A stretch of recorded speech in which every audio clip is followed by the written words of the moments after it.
जो आसानी से मिल जाता है वो हमेशा तक नहीं रहता, और जो हमेशा तक रहता है वो आसानी से नहीं मिलता।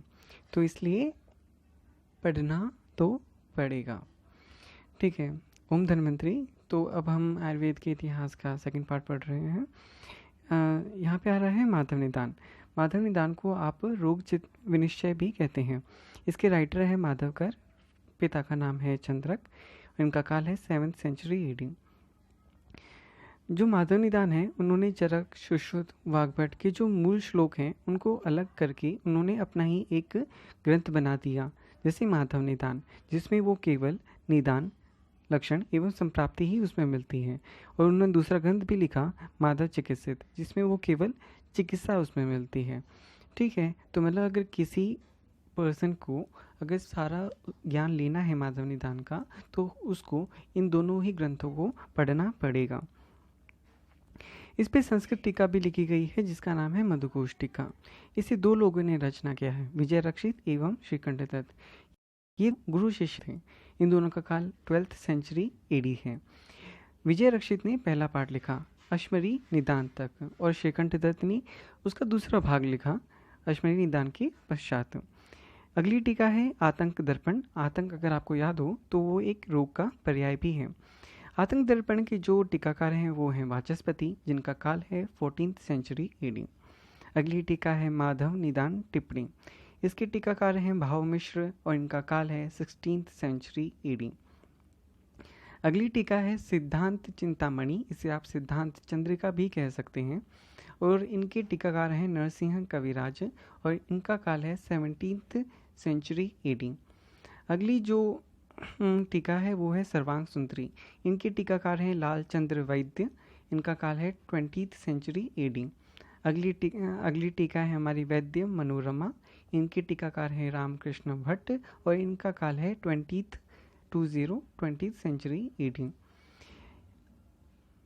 माधव निदान में कुल 69 चैप्टर्स हैं। आम वात का इसमें सर्वप्रथम वर्णन मिलता है।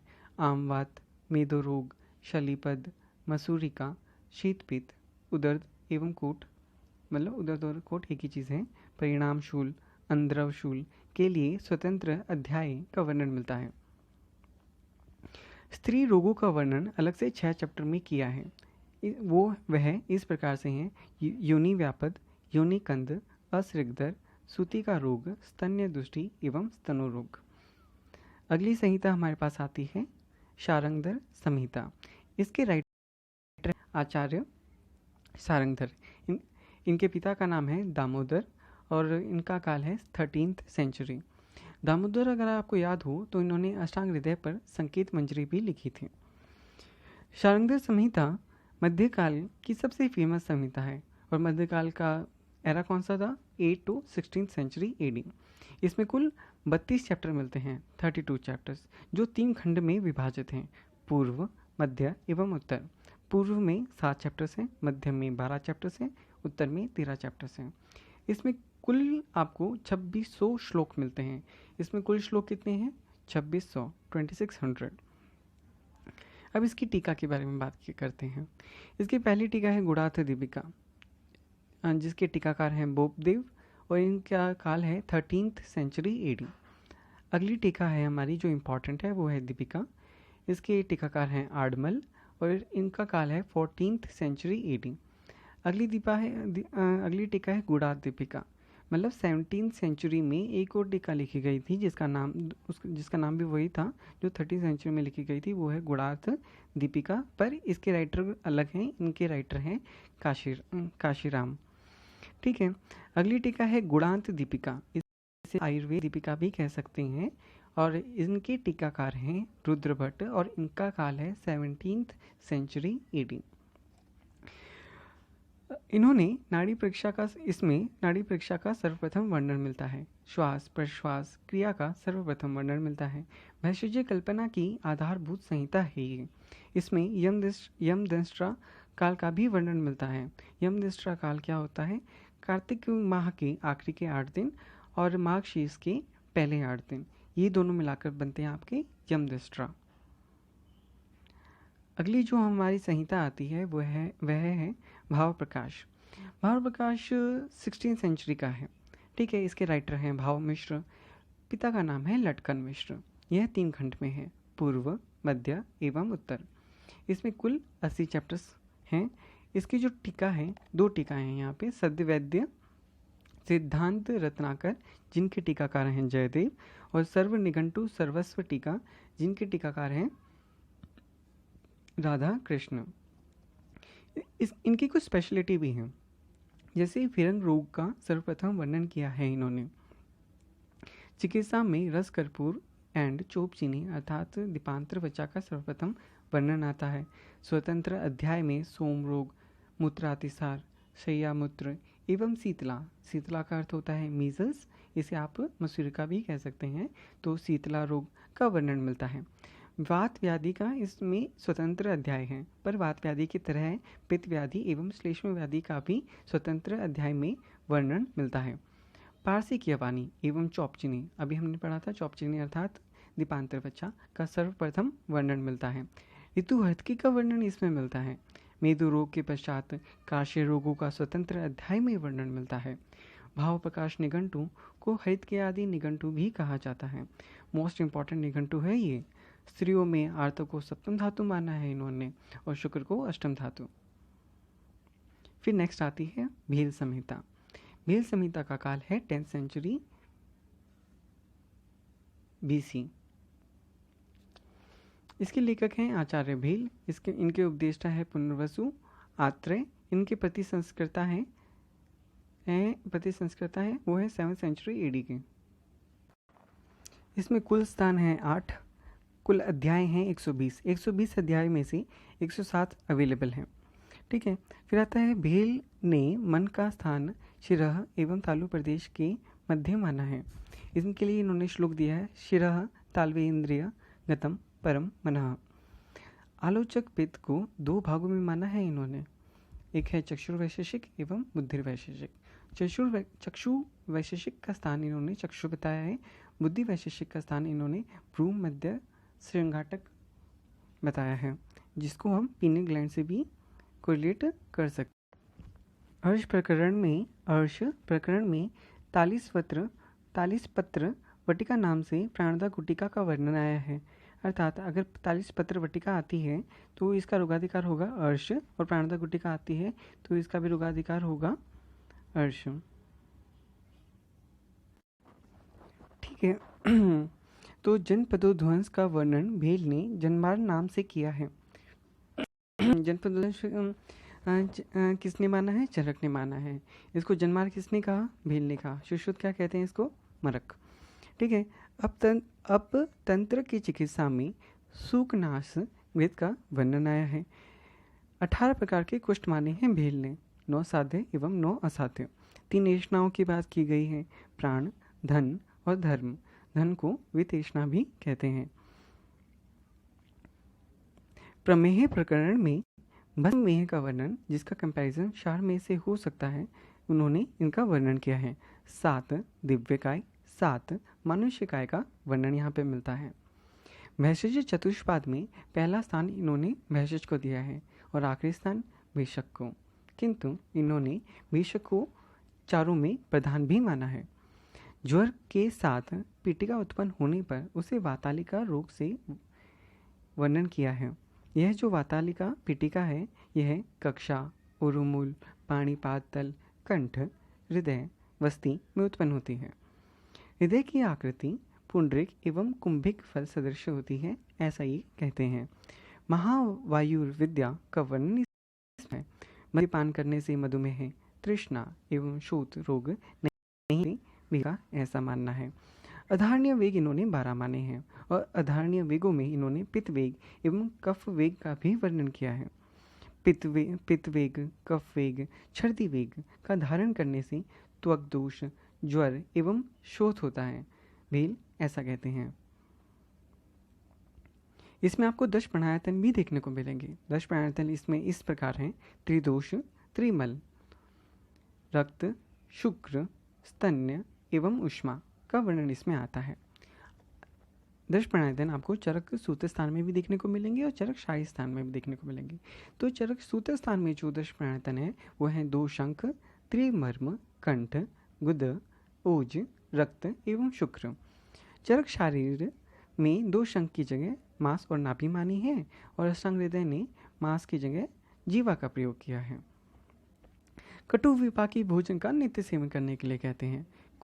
कुछ पथ्य क्या है? शामाक, मकुष्ठ एवं चणक। रोगी, कुछ कंठ रोगी एवं रात्रि में दधी का सेवन निषेध बताया है इन्होंने। भोजन से पहले जलपान करते हैं तो क्या होगा?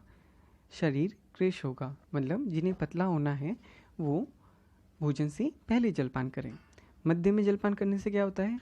भोजन का अपकर्षण नहीं होता और अंत में क्या होता है? समत्व होता है। इसलिए सदैव आपको खाने भोजन के पश्चात ही अन्न का ग्रहण करना चाहिए। मैथुन को नियम अर्धशक्ति बताया है, जबकि सुश्रुत ने अर्धबल नाम का प्रयोग किया गया है, शब्द का प्रयोग किया है। प्रावृट, शरद और बसंत ऋतु में अनुवासन बस्ती का प्रयोग नित्य करना चाहिए। चरक बताते हैं कि प्रावट, शरद और बसंत ऋतु में नस्य का प्रयोग नित्य करना चाहिए। ऋतुचर्या की बात की जाए तो ग्रीष्म में दुग्ध, वर्षा में मधु, शरद में सर्पी, शिशिर में वारुणी मध्य, वसंत में माधविक मध्य का प्रयोग करना चाहिए।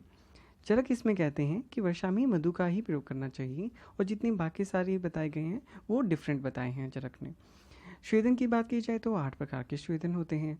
शंकर, प्रस्तर, सेक, नाड़ी, द्रोणी, जल, कुटी, उदक कोष्ठ। उदक कोष्ठ अर्थात टब, बात। कोई टब जो बिल्कुल पानी से भरा हो उसको कहते हैं टब बात। चरक ने अग्निस्वेद 13 माने हैं, वहीं पे सुश्रुत अग्निस्वेद को केवल 4 ही मानते हैं। आभ्यंतर मल की बात की जाए, मूत्र, रक्त एवं फिन को ये आभ्यंतर मल कहते हैं। बाह्य मल किसको मानते हैं? अविशाय एवं हिमाबु को।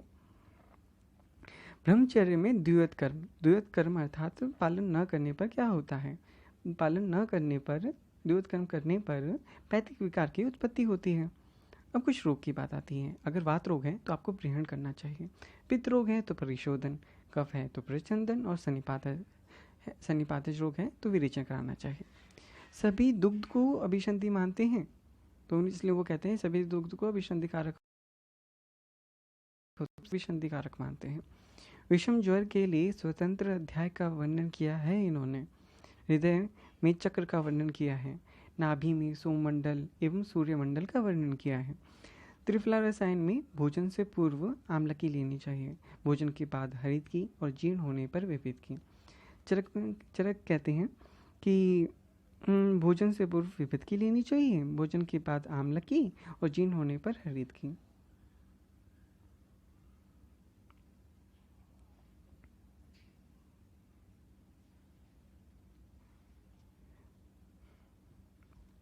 वर्धमान पीपली का वर्णन राजक्षमा प्रकरण में आया है। ठीक है। सुवर्ण समक चूर्ण का प्रयोग उदर रोग में आया है। सतपाक मधुक तेल का वर्णन राजक्षमा प्रकरण में आया है। अश्वत्थ मूलादि मोदक का वर्णन राजक्षमा प्रकरण में आया है। दशांघृत का वर्णन गुल्म में आया है। शिवावर्ती का वर्णन विशुचिका में आया है। वल्लभ घृत एवं हिंगु पंचम का वर्णन हृदय रोग में आया है। जठराग्नि का प्रमाण स्थूल काय में यव प्रमाण मानते हैं, हर्ष काय में त्रुटि प्रमाण मानते हैं, कीटतंग में वायु प्रमाण मानते हैं। यहाँ पे भाव प्रकाश क्या कहते हैं? भाव प्रकाश कहते हैं कि स्थूल काय में यव मात्र ही होता है, ये भाव प्रकाश ने कहा है। ये यव मात्र, तिल प्रमाण और बाल मात्र, ये आपका भाव प्रकाश ने कहा है कि हर्ष काय में तिल प्रमाण होना चाहिए और कृमि कीट पतंग में बाल मात्र होना चाहिए। फिर अगली संहिता आती है हमारी हारित संहिता। हारित संहिता के तंत्रकर्ता है महर्षि हारित। इनके उपदेष्टा हैं आत्रेय पुनर्वसु। इनका काल है 10th सेंचुरी BC। इसमें कुल 6 स्थान आते हैं और 103 अध्याय। अन्नपान अध्याय में 23 अध्याय हैं।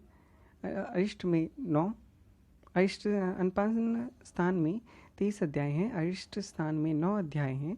चिकित्सीय स्थान में 58 अध्याय हैं। कल्प स्थान में 6 अध्याय हैं। सूत्र स्थान में 5 अध्याय, स्थान में 1 अध्याय हैं और एक एक्स्ट्रा बताया गया है परिशिष्ट अध्याय। तो टोटल आपके 103 अध्याय हो जाते हैं। अष्टांग आयुर्वेद की बात की जाए तो अष्टांग आयुर्वेद में सबसे शल्य, शालाक्य, काय, बाल रोग, विष तंत्र, भूत विद्या, रसायन एवं वाजीकरण बताया गया है। तो ये शल्य प्रधान तंत्र है। इसमें 6 रसों का वर्णन आता है। ये लवण रस को नहीं मानते। लवण रस के स्थान पर इन्होंने क्षार रस का वर्णन किया है। क्षार एवं कषाय रस को यह वातवर्धक मानते हैं। कटु रस एवं अम्ल रस को यह पित्तवर्धक मानते हैं एवं वात शामक मानते हैं। मधुर रस एवं तिक्त रस को यह कफवर्धक मानते हैं एवं पित्त शामक मानते हैं। और कटु रस एवं कषाय रस को यह कफ शामक मानते हैं। वह विभाग की बात की जाए तो पुरुष की सर्वोत्तम आयु यह केवल 25 से 50 वर्ष तक ही बताते हैं। वहीं स्त्री की सर्वोत्तम आयु 24 टू 37 वर्ष तक ही इन्होंने मानी है। बाल्यावस्था को इन्होंने उत्तम माना है। युवावस्था को मध्यम, प्रौढ़ को मध्यम एवं वृद्ध को हीन मानते हैं। इन्होंने स्त्री का व्यय विभाग भी किया है, जो बहुत इंपॉर्टेंट है और आपको याद भी रखना है। ये कहते हैं कि बाला वह होती है जो 5 साल से कम उम्र की होती हैं। मुग्धा वह होती हैं जो 5 से 11 साल की होती हैं। जब उनका मेनार्के स्टार्ट होता है, मेंसेस स्टार्ट होते हैं, तब वह दोबारा कहलाती हैं, जो कि 12 वर्ष पर हैं। मुग्धा फिर वो दोबारा मुग्धा कहलाती हैं 13 टू 19 ईयर्स तक। फिर प्रौढ़ा आता है 20 टू 28 ईयर्स तक। फिर आता है प्रगल्भा 29 टू 41 ईयर्स तक।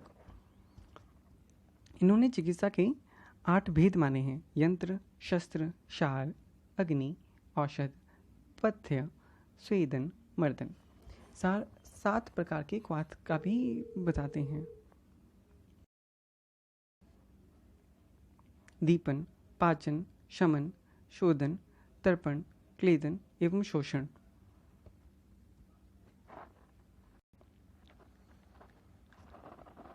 चिकित्सा के 8 भेद बताए इन्होंने: यंत्र, शस्त्र, शार, अग्नि, औषध, पथ्य, सेवन, मर्दन। 7 प्रकार के क्वाथ इन्होंने बताए हैं: दीपन, पाचन, शमन, शोधन, तर्पण, क्लेदन एवं शोषण। इन्होंने 4 प्रकार के जल का वर्णन किया है: पापोदक, अंशोदक और आरोग्य उदक।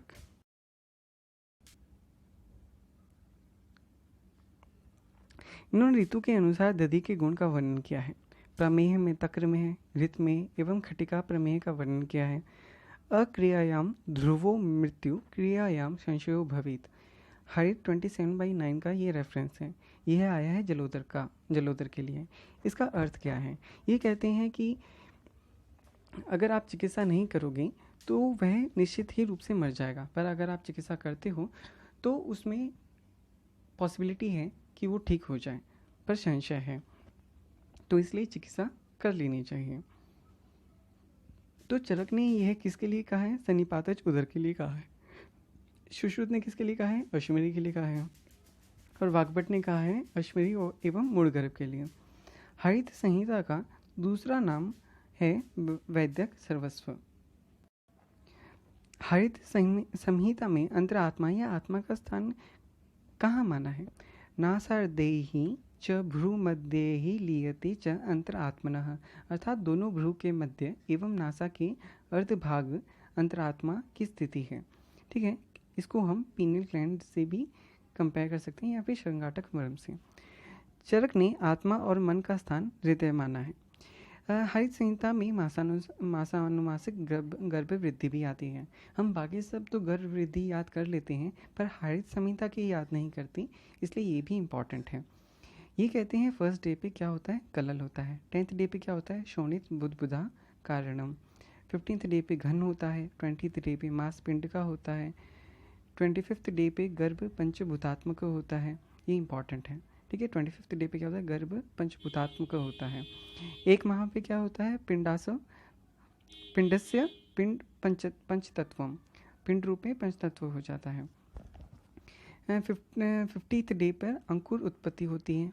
3 माह पे हस्तपाद का प्रवर्तक होता है। इम्पॉर्टेंट 3.5 माह पर शिर की उत्पत्ति होती है, ये इंपॉर्टेंट है।